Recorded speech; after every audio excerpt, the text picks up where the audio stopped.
यह कैसे संभव है कि नेता विपक्ष एक बहुत बड़ा कार्यक्रम करते हैं और गोदी मीडिया पूरी तरह से उसे बॉयकॉट कर देता है, पूरी तरह से ब्लैकआउट कर दिया जाता है। राहुल गांधी को लगातार छात्रों की गूंज कार्यक्रम में सफलता मिल रही है और पुणे में जो उन्होंने खास तौर से लड़कियों को बुलाकर, महिला छात्रों को बुलाकर प्रोग्राम किया था, उसे अभूतपूर्व सफलता मिली है।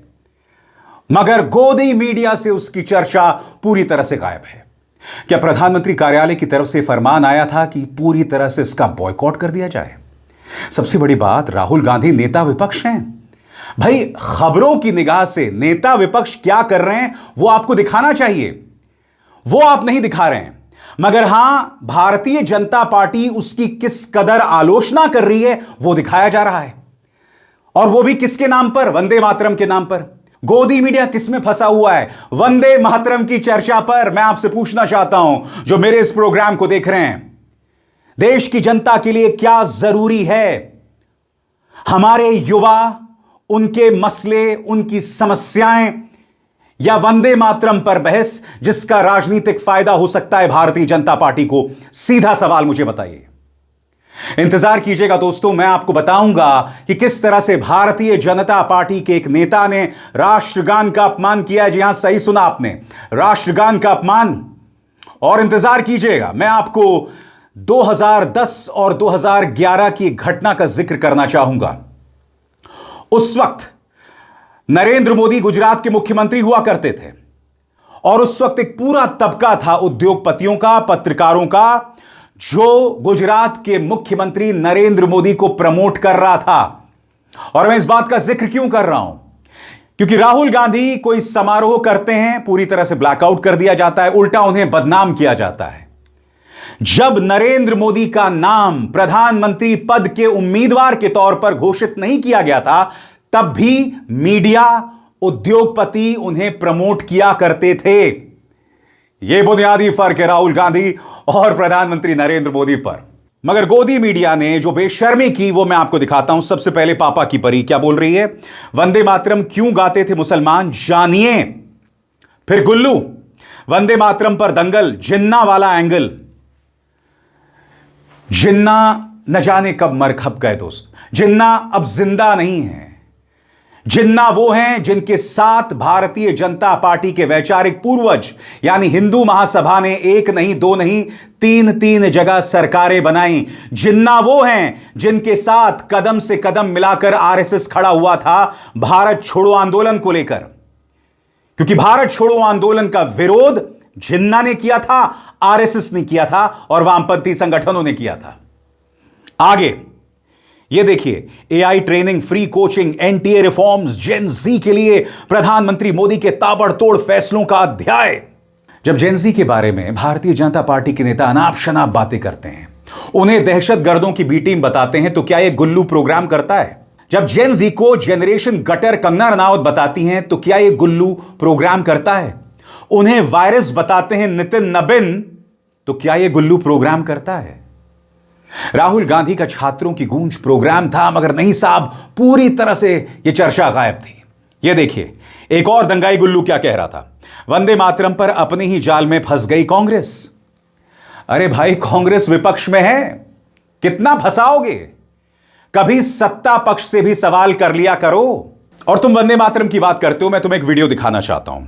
खबर न्यूज 24 की आपके स्क्रीन पर राष्ट्रगान पूरा होने से पहले ही चल पड़े यूपी विधानसभा स्पीकर सतीश महाना, जो भाजपा के नेता भी हैं। वीडियो हुआ वायरल।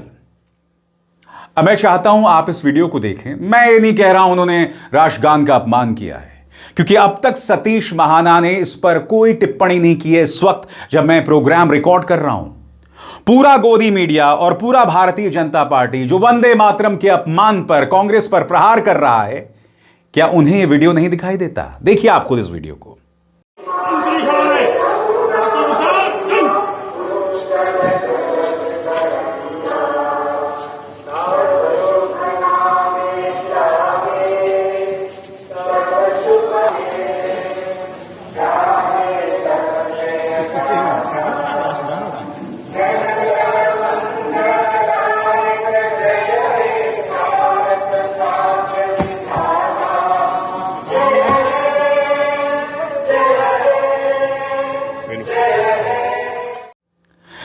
जैसे मैंने कहा ना दोस्तों, मैं यहां ये नहीं चर्चा कर रहा हूं कि सतीश महाना ने राष्ट्रगान का अपमान किया नहीं किया।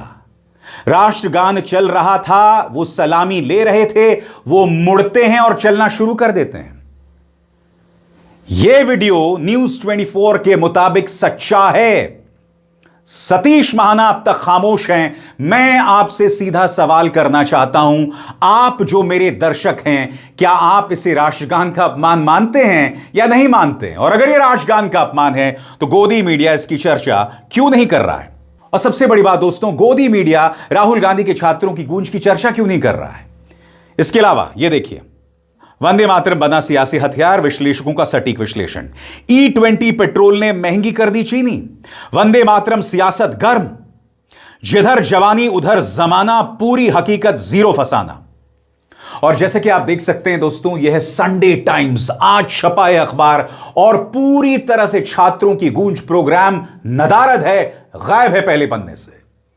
हिंदुस्तान टाइम्स, ये दोनों अखबार सबसे ज्यादा बिकते हैं मगर पूरी तरह से गायब हैं साहब।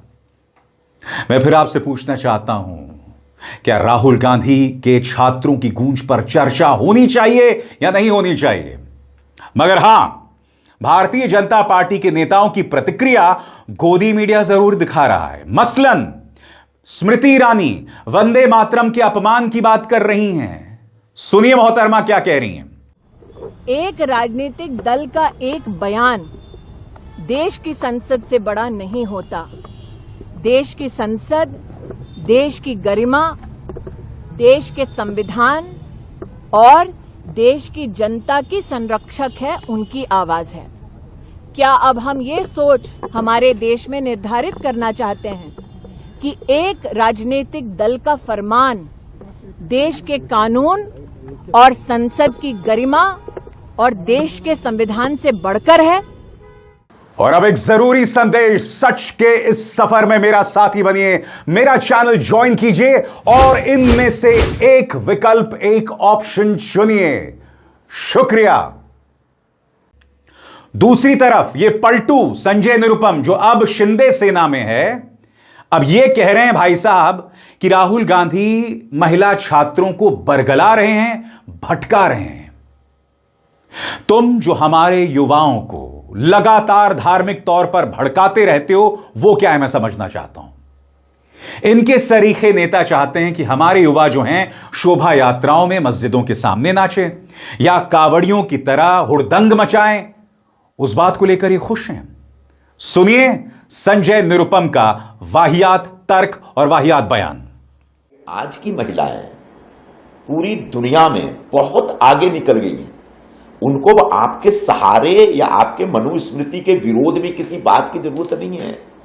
समाज को आगे लेकर जाने के लिए सिर्फ पुरुष का पहिया नहीं चाहिए, समाज की गाड़ी खींचने के लिए स्त्री का पहिया भी चाहिए। अगर आप कहें कि स्त्री ही आगे साथ लेके चली जाएगी, ये भी संभव नहीं है।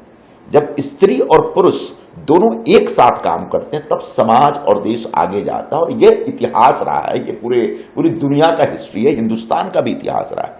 और ऐसे में आप जाके चंद लड़कियों को इकट्ठा करके उनकी भावनाओं को भड़का करके उनको अपनी तरफ आकर्षित करना चाहते हैं, कर सकते हैं, लेकिन आगे जाकर के आपको खुद लगेगा कि आपकी ये सोच बड़ी दोषपूर्ण थी।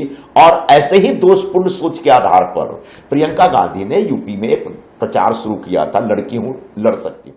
यह सवाल बहुत अहम हो जाता है दोस्तों कि अगर राहुल गांधी छात्रों की गूंज प्रोग्राम कर रहे हैं तो उसे क्यों नहीं दिखाया जा रहा है। और आज दोस्तों मैं आपको 2010 और 2011 की एक घटना बताना चाहता हूं, जब नरेंद्र मोदी गुजरात के मुख्यमंत्री हुआ करते थे। मैं नहीं भूला हूं प्रधानमंत्री नरेंद्र मोदी, जो ऑब्वियसली उस वक्त गुजरात के मुख्यमंत्री थे, उनकी एक चुनावी सभा हो रही थी। वो मंच पर थे, मंच पर खड़े हुए थे। जाहिर सी बात है, जब आप मंच पर होते हैं तो आप पूरी जनता को देख पाते हैं। मगर मैं नहीं जानता हूं गुजरात के मुख्यमंत्री को क्या सूझी, अचानक उन्होंने वहां जो जनता थी उसे कहा, आपके और मेरे बीच में ये कैमरामैन क्यों खड़े हुए हैं। दरअसल प्रधानमंत्री यानी गुजरात के मुख्यमंत्री नरेंद्र मोदी का मंच था। मंच के सामने कतार थी कैमरामैन की और पीछे जनता थी। और अचानक नरेंद्र मोदी कहते हैं कि मेरे और जनता के बीच में कोई नहीं हो सकता। नतीजा, पीछे जो लोग खड़े हुए थे कैमरामैन के, वो धावा बोल देते हैं और कैमरामैन के ऊपर चढ़ने लगते हैं।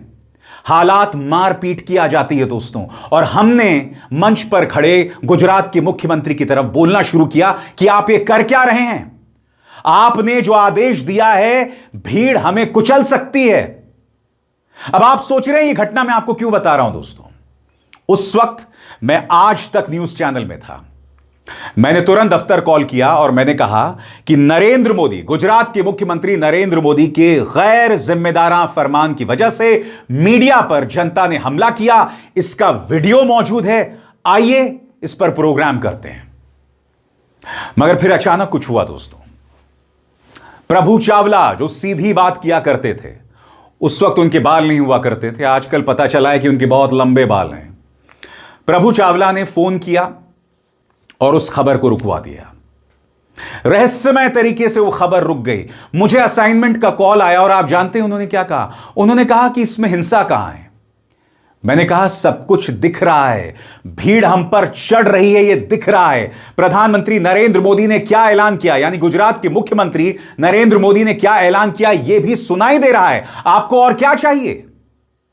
उस खबर को दबा दिया गया दोस्तों। यानी कि गुजरात के मुख्यमंत्री नरेंद्र मोदी का गैर जिम्मेदाराना फरमान, आदेश, भीड़ पत्रकारों पर चढ़ जाती है। मगर फिर एक वरिष्ठ पत्रकार प्रभु चावला, जो भाजपा का बेहद करीबी था और आज भी है, वो फोन करते हैं और उस खबर को दबा दिया जाता है। मैं आपको यह घटनाक्रम क्यों बता रहा हूं दोस्तों। उस वक्त प्रधानमंत्री पद के उम्मीदवार भी नहीं थे नरेंद्र मोदी, मगर एक पूरा सिस्टम काम कर रहा था उन्हें प्रमोट करने के लिए और उन्हें महान बताने के लिए, जिसमें उद्योगपति थे यानी मुकेश अंबानी, अनिल अंबानी, तमाम लोग पत्रकार थे, और दूसरी तरफ राहुल गांधी कोई सकारात्मक काम भी करते हैं, जैसे कि छात्रों की गूंज, उसे तक मीडिया नहीं दिखाता।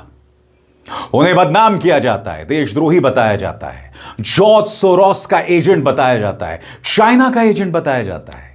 यह बात अलग है कि 2014 से पहले प्रधानमंत्री नरेंद्र मोदी यानी गुजरात के मुख्यमंत्री नरेंद्र मोदी कहा करते थे कि चीन को लाल आंख दिखाओ, और अब हमारे 21 जवान शहीद हो जाते हैं और प्रधानमंत्री नरेंद्र मोदी के मुंह से चाइना शब्द नहीं निकलता है।